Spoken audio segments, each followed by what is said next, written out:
What's going on, guys? Welcome back to the channel. Back out here for day 2 of the mega truck build. We are getting right into it. What do we got going on here? We are designing and cutting down the brackets that hold the shocks. Okay. So they can be adjustable. Is this for the front or the rear? This one's on the rear side. Okay. Also, you're spacing it out a little bit. Yep. And then we're going to strengthen up the back side of it to plate the frame. Okay. That way you can be doing those nasty jumps. So I've got the knuckles kind of hand tightened on the bottom and the top tight. We're just getting this stuff thrown together to get it on the tires and wheels so we can roll it around. As far as the rear goes, I've already got this hub put on, and I'll show you how we did the other side, but this is all bolted on and sealed since I don't need to tear it back apart again. Because the way these are designed, the spindle unbolts, so if you ever have a bearing failure or anything like that, you can replace the spindle on these axles instead of having to worry about replacing the whole entire axle shaft or the whole spindle assembly or the rear end. So that's on there. I'm gonna go move over to the other side. I got some new grade 8 hardware because we removed the brake portion these bolts actually screw into, so we got to put nuts and washers on there. So we got $100 worth of grade 8 bolts to get the front and rear hubs put on. So I'm gonna get the hubs put on while he's preparing the shock mounts. We're gonna be welding the shock mounts right up here inside the frame. So we're almost there, so close. It's gonna be a roller. It's gonna be a roller today, guys, so hold tight. Okay, let's see if this one's roughly the same. So over here we've got the upper shock mounts tacked in place right now. So these shock mounts are adjustable up and down, so I'm gonna have to trim a little bit of this fender well right here. And although it doesn't look centered in the wheel well, the reason for that being is we've moved the axle right around 3 inches forward, front and rear, so it gives us a little bit more wheelbase, and to get these tires away from these cab corners, which we're probably gonna be modifying and making them look really nice and pretty, and trimming them up some. So the reason we're doing all this is to keep the truck nice and low while giving it a little bit longer wheelbase and a better center of gravity. So over here, Cody's got the upper shock mounts prefabricated. I stayed up here all night last night, got those done for them, and get them all tacked in here. You helped a little bit. Yeah, just a little. You know, I did an ad for this company called Keeps. Do what? Where it helps you keep from losing your hair.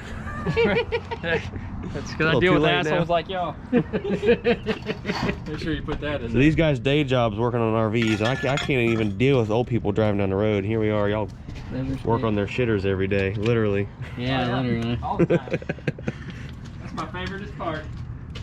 At least 5.5 at the back. Huh? 5.5 at the back line. Yep, we'll go with that.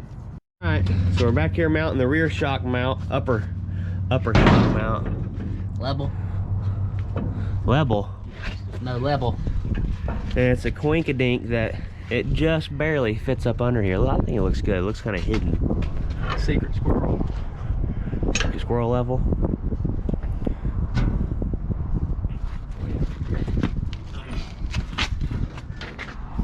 Let me know when you're ready to tack it. Yeah. Sand it. Oh, you whore.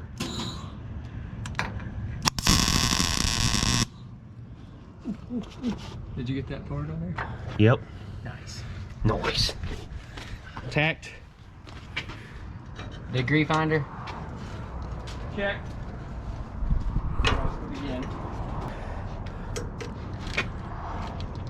Yep.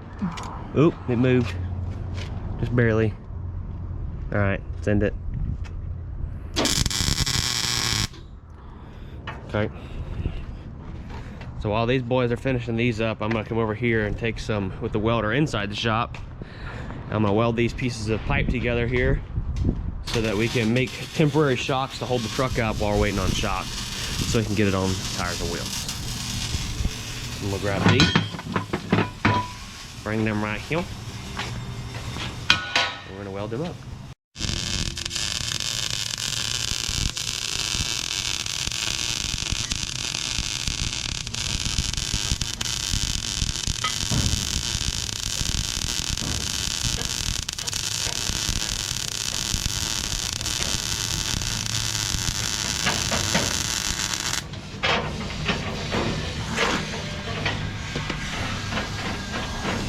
Finishing up on the shock mounts now. Yeah, working on it. Fixing to stiff arm it. Gotta finish welding the top bar brackets out. Yeah, might need those. Yeah, for sure. definitely gonna need to finish out. We gotta weld all these bars to the bungs, but we're gonna let Bruce do that. That's a big part of the truck. He didn't know anything what we were talking about. Well, guys, my buddy Cody showed up. He's been helping me out getting the frame welded up and stuff like that. All of us have been all hands on deck the past couple days. Come And up. up. So Aaron just got here. We're gonna work on getting the tire set on it and see what it looks like. All right, so we're on this side.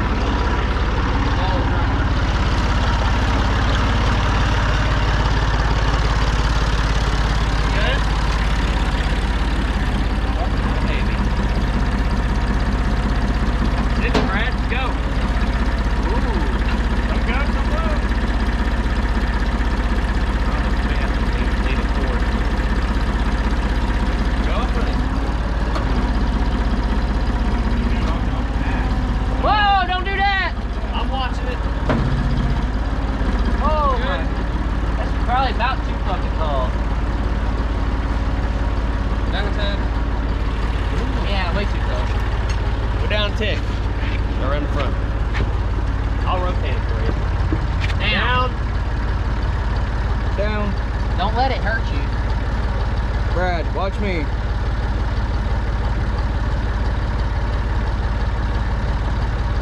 All right, hang on. Yeah, he's gonna back Up a little bit. Up. All right, hold on. Let me go get a socket.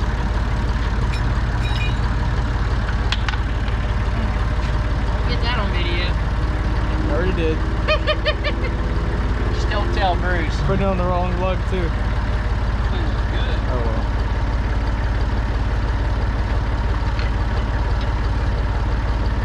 Yeah, I'd say it's pretty tough.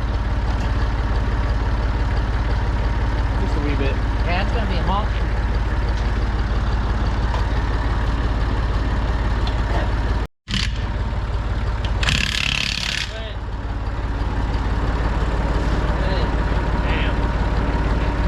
Bring it down. Down? Yeah.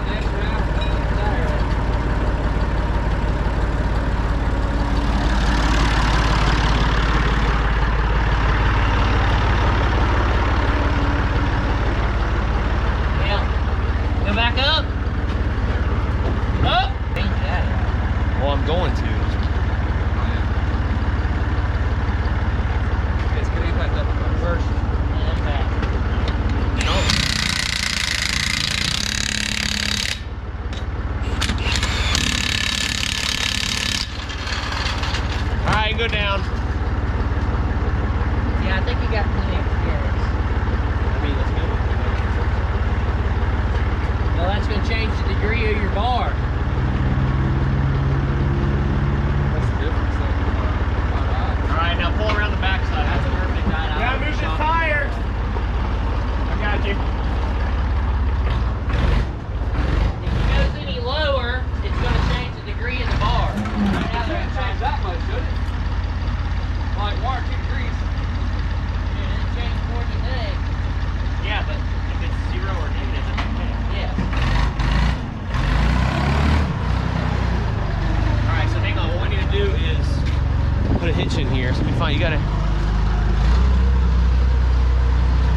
Brad? What?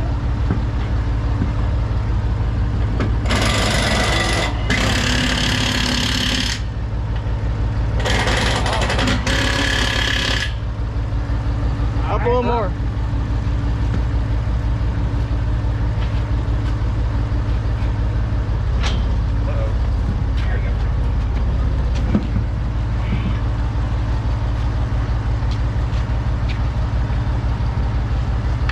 Reverse dread. Fucking thing's huge. I wonder if we can still tow a gooseneck. Oh yeah. That would If we lift it up, plug-in gooseneck. Fuck yeah. That used to be the party trailer. Stripper trailers, huh? No fatties? No fatties. No walking for the win. Now you're good. Straight now. Let it in and roll off that. Oh man, look at that stand. Crap, now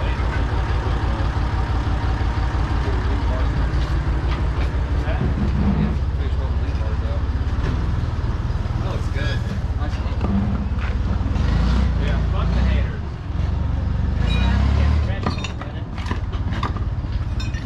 We might have enough wheel clearance for one jump. Woo! Looks good, don't it? Damn. Plenty of clearance too.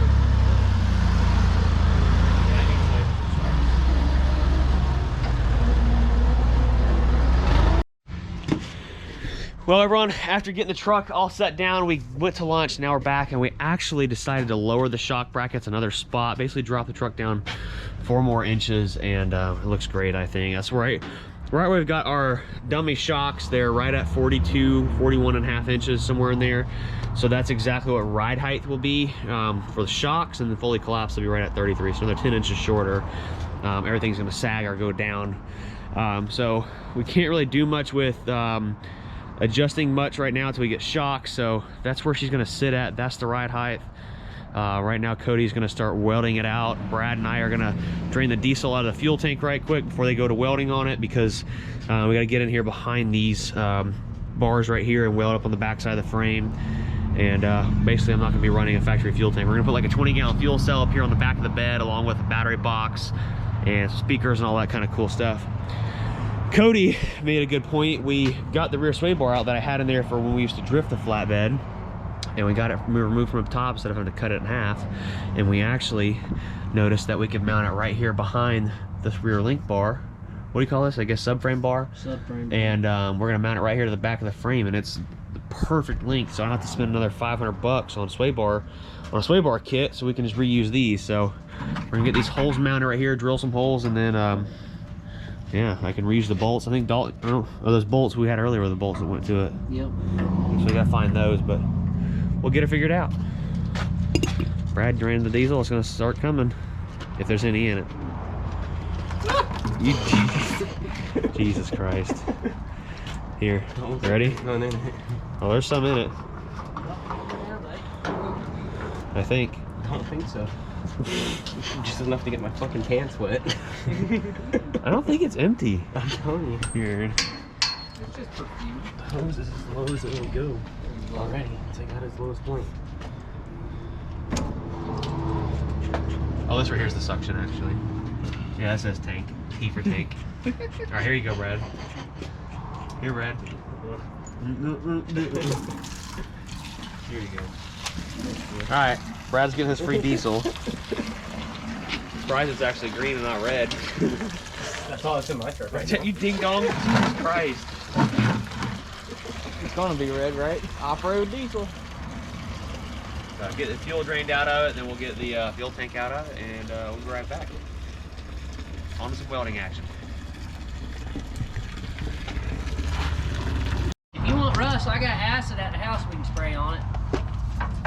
Go buy you some cool neuratic acid, put it in a pump up spray and spray it. Come back tomorrow.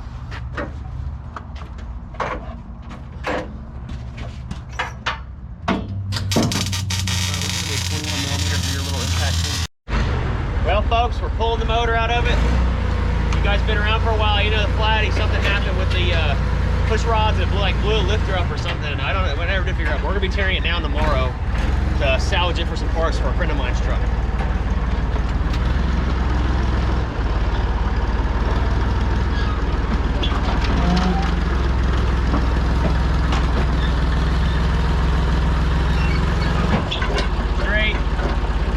Straight. Tilt forward. Keep going. All right, hold on a second. Hold on.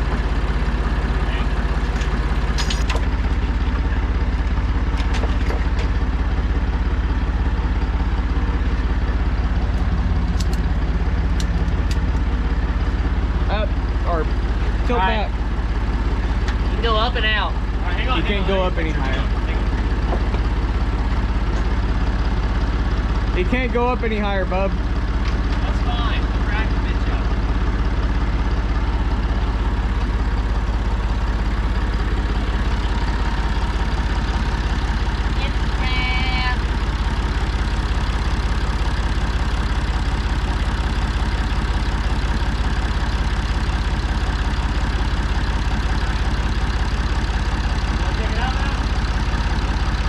Tilt it back.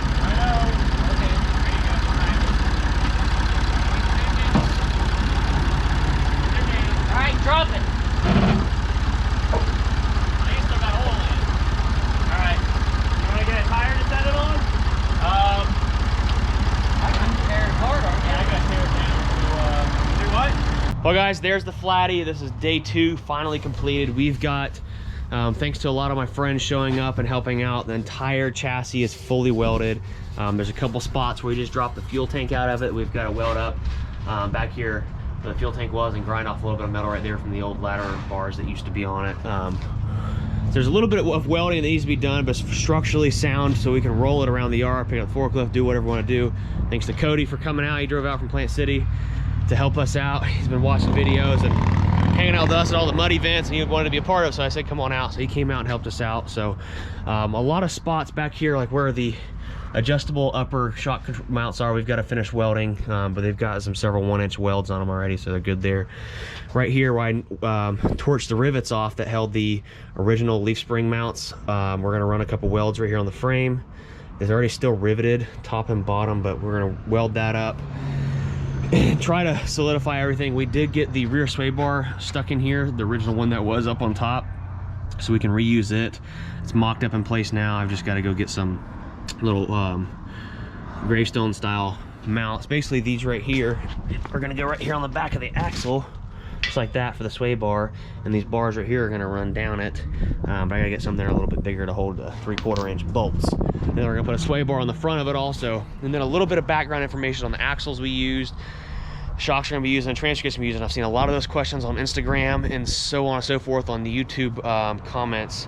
So these are a Meritor axle. I can't remember, I think they say Rockwell on them, but everybody knows them as Meritors. I think they're like either 5-ton or 7-ton. They are face load instead of top loader like everyone's used to seeing, but it makes them a lot easier to work on, so you don't have to remove the upper control or the upper top links to pull the chunk out of them. So face loader, and what they do is they have a planetary that goes right here in the outside of the hub, and whenever we go to put the new seals in them and pull the tires back off of it, you guys will get to see how those go together and getting the dry shafts put in. We are running a factory 5-ton military dry shaft that has a lot of talking here. I don't know what size U-joint, probably like a 1710 or 1780 style U-joint. It's almost as big as what's in semi trucks. Really big stuff. Transfer case, we're gonna be running a 17.66 inch SES full-time four-wheel drive drop transfer case. We're still gonna be running the fast fuel cell going up top like I mentioned. I've got to get rid of the, probably gonna pull the clutch pedal out and make the brake pedal full size, just so that we're running an automatic, and then we're gonna rivet the hole shut where the transmission was. We're not using any of that, and I'm probably gonna leave this old nasty carpet in it for now, just so we can go out and have fun, and then after go out and drive it a lot and get used to it, it's gonna be torn down and made into a beautiful truck again. So 12 valve is out. We're gonna start tearing it down. I actually needed it for some parts on an engine I'm fixing up for a buddy of mine. On the inside here of the engine bay, I'm going to be removing basically everything factory four-wheel drive related. All the battery cables, we're putting new battery cables in it. I know it looks like a crazy wiring mess, but come the next couple videos, it'll be nice and pretty again. We're gonna be hooking up the heater and the AC with the new engine, so all that's gonna function like it's supposed to. We gotta get up here and weld out all the upper parts of the shock mounts for the front. And yeah, she's coming together. And then the factory steering box, we're removing it. That's a big question also, I noticed. We're not gonna be running a normal style steering or electric over hydraulic. The steering we'll be running goes down from the steering shaft to an orbital valve, which is basically a valve that controls which way the fluid flows to the axle. And there's going to be hydraulic cylinders down there that point the tires whichever way I tell it to go. So right now we're waiting on parts. It'll be roughly a week and a half. We have the transfer case, the shocks, and orbital valve and steering parts, things like that. But we will be working on the motor all this week, putting new seals in the axles all this week, finishing up welding stuff all this week. So all this week will be mostly flatty stuff, getting the flatty worked on. And if you want to see an update on the cab bumper, that will be the following video. Sorry, the wind is getting really bad right now. So there it is. As far as the front bumper goes, we're not running the factory front bumper. We're hooking up and working with Move Bumpers. They're a company that sends you basically a pallet or a box full of bumper stuff to build your own bumper. So we'll be fabricating a bumper hopefully this week or next week to go on the front. And big stuff happening. Tune into the next video for all the updates on the cab over. I'll let you know what we're waiting on, what we're going to be doing. It's be a lot of talking in that video, but everybody's wanting to know what's going on with it. I still have it. We still haven't built the engine, things like that. So be looking out for the following video to check that out. As far as what's going on with my channel, so the second YouTube channel that I made after the second one was made, YouTube's taken all my other channels but this one, and they're trying to figure out what's copyright, what's not, what is my videos, what's not mine. They're trying to get those repaired, and even my channel I have right now is very limited, so it's kind of up in the air. I don't know how I'm still able to post on it, but I'm trying to bring you guys all the content we can. So with all that being said, go to brucewilsonshop.com, grab your merch, all the Will It Start keychains, the tractor Make Tractors Great Again t-shirts, all the Diesel Life stuff up there. And then once we get the flatty rolling done pretty much, I'm gonna take a nice picture of it. We're gonna get it put on t-shirts, and you guys are gonna freaking love it. So let me know in the comments if you guys want to see some flat nasty t-shirts. But we'll catch you guys later. Smash the like button, drop a comment down below, and subscribe. We'll catch you later.